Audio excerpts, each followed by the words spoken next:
she's so fine. Hell of a hell of a blows my mind. Hell of a lights my day.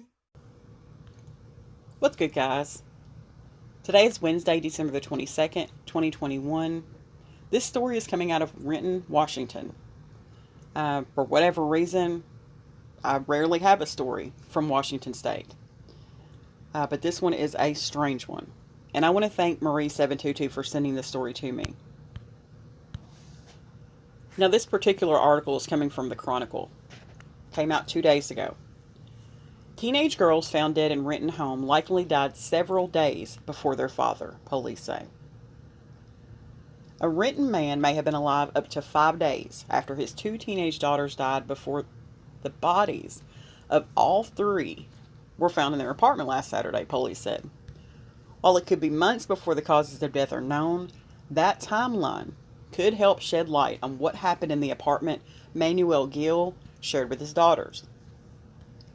An autopsy on Monday failed to determine how sisters Adriana Gil, 17, Mariel Gil, 16, and their 33-year-old father died, and further lab examinations are being done.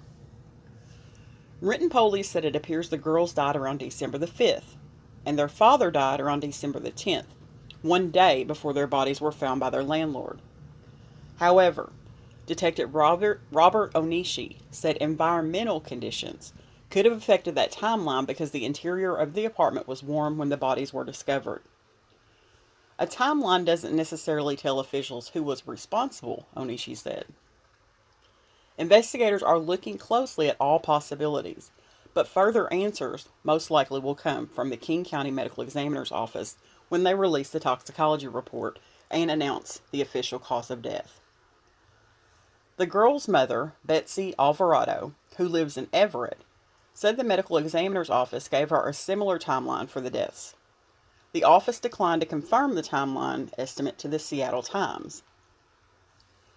The once cheerful sisters begin to change drastically between spring and summer of this year, Alvarado said. Adriana had been living with her dad since she was 12, but Mariel started spending more time at their father's house, eventually moving in near the end of the last school year. The two followed the Hebrew Israelite faith, while their father followed the Black Hebrew Israelite faith, and Alvarado said they cited religion as their behavior became more rigid. Around late February or March, the girls told Alvarado they weren't able to see her anymore because she wasn't following God's word the way she should. Alvarado said she went back and forth with them for a few weeks about it. I cried so many nights trying to convince them to come back, but they felt like if they lived with me, they would burn in hell because they wouldn't be able to follow God's word the way they're supposed to, she said. After receiving numerous calls that the sisters weren't attending school, Alvarado said she called Child Protective Services. It was unclear Friday whether the agency even looked into the case. I let them know that I had many concerns and that my daughters were not safe, Alvarado said. The girls cut me off, she said. They no longer responded to her, and if they did respond, it would be with Bible verses. When Alvarado last saw her daughters around late February, she recalls them looking plump and healthy, estimating they weighed around 150 pounds. But before they died, they were around 100 pounds, she said.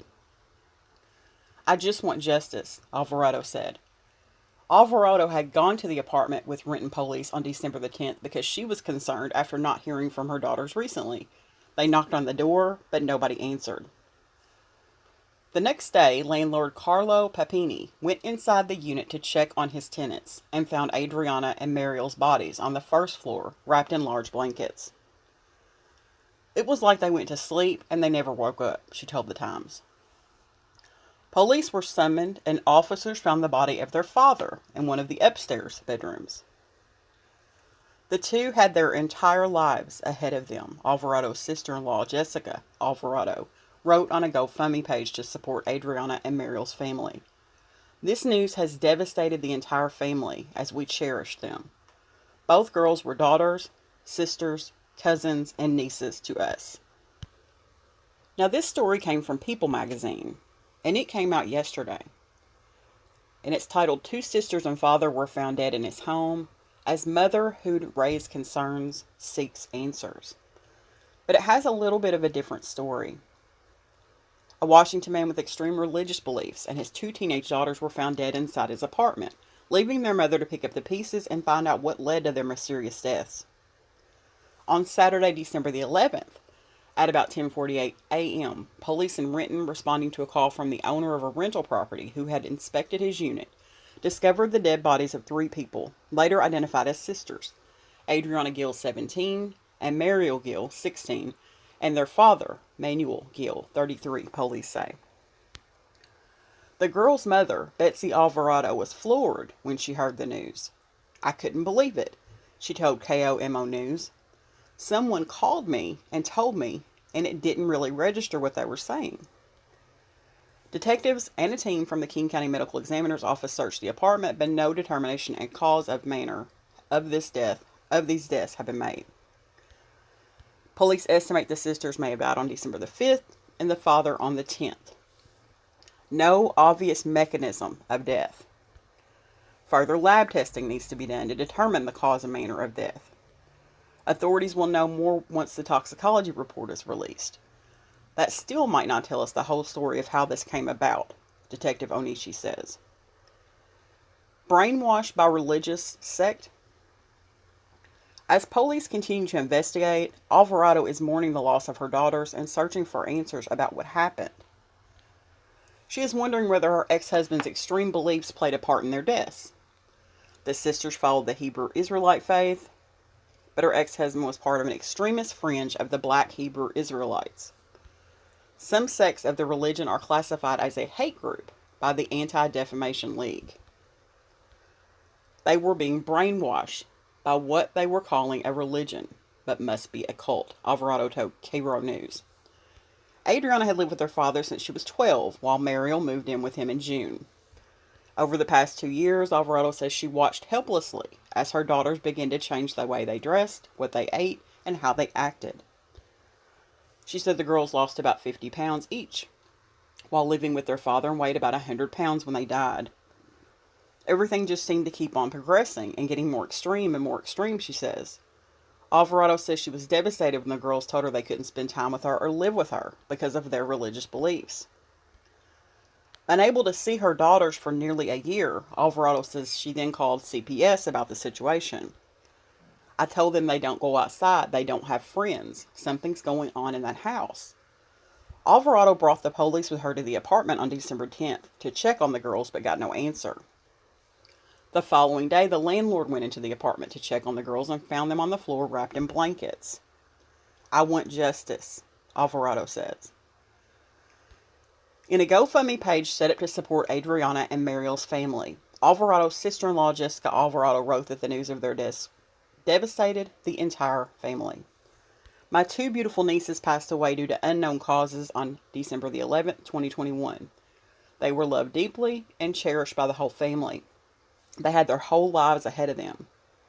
Adriana was in high school and loved to play sports. She loved basketball the most. She was very respectful and polite. She wanted to go to college. Mariel, who also attended high school with her sister, she was very talented in arts. She was always drawing and coloring. Both girls were deeply into their religion with God. They were very close with each other and always together. They were very smart and enjoyed learning new things. Our entire family was shocked, devastated, and heartbroken. These beautiful girls are now angels who will be missed dearly." CPS did not immediately respond to people's requests for comment.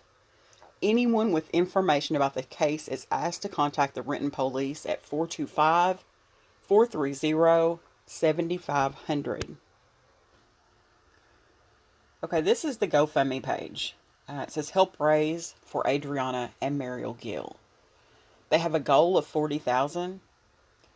They have met $12,565 as of the time of this video. They have 119 donors.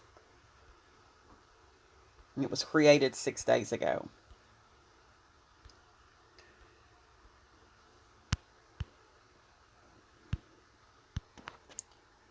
Basically, it says everything that was in the People article, and that Jessica Alvarado is organizing the fundraiser. It looks like they've had some decent donations made, if they're at 12,000 right now, but they definitely need more. But we begin tonight with new details now in a mysterious death investigation you're only going to see here on Cairo 7. The mother of two teenage girls found dead inside their father's home is now laying out what she says led up to their deaths. Now, the cause of death is still a mystery, but the girls' mother and stepfather suspect their extreme beliefs played a role in this. Now, they spoke only to Cairo 7's Andrew Scheinthal, and he joins us now live from Everett, where the girls' mother lives. And this is a really sad and strange story, Andrew.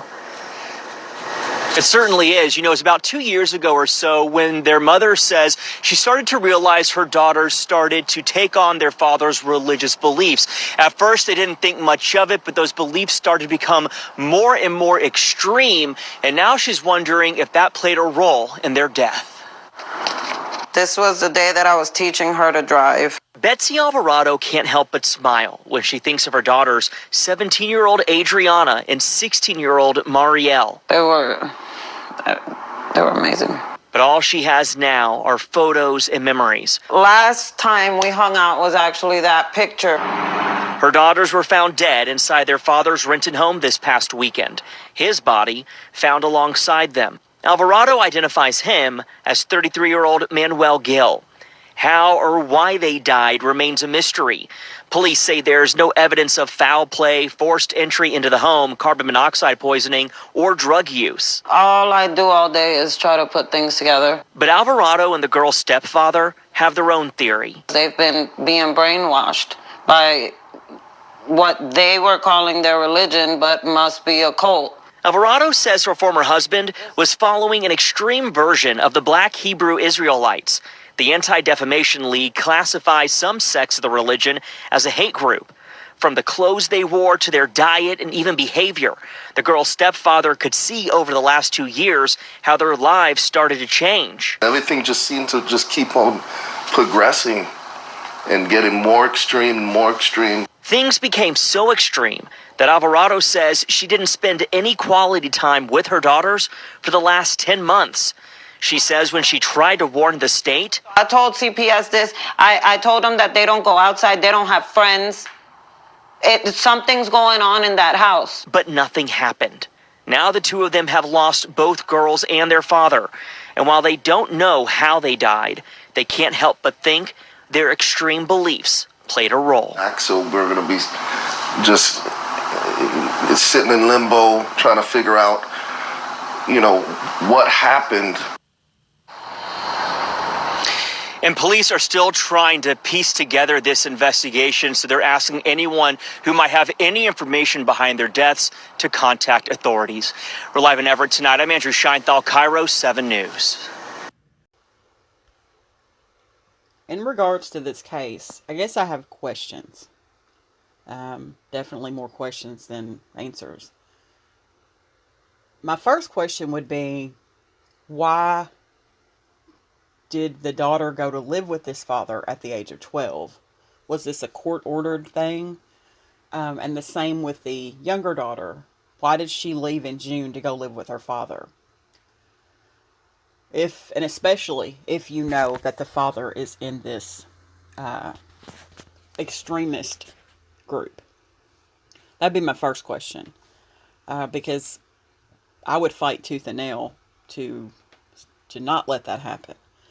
Now, if it was court ordered, that's one thing. There's nothing that she could have done. But then when the call was made to CPS, that kind of made me think that it might have been court ordered. I don't know.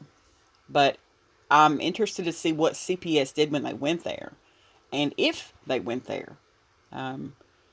Doesn't always guarantee that they're going to go, sadly. And you're not even going to know about it. That's pretty sad. It's a shame what happened to these girls. What happened was very preventable. I know, in my opinion, what I think happened to them. It sounds rather Jim Jones-ish to me. It's very sad. And I'm going to follow this case because just something's missing here. There's a piece that's missing out of this story. So I'll be interested to see what the cause of death is and what they say once that's released. And I'm going to end this story on that note. But I will tag the GoFundMe in the description box below so that even if you just share the GoFundMe, you don't have to share the video if you don't want to. But at least share the GoFundMe because that gives them a chance to get that out there into the world. It never hurts to share this stuff. That's the way we get stuff out into the world. Because as we know, the mainstream media doesn't report on things very proportionally. So I'm going to end the story on that note. Thanks for watching, guys.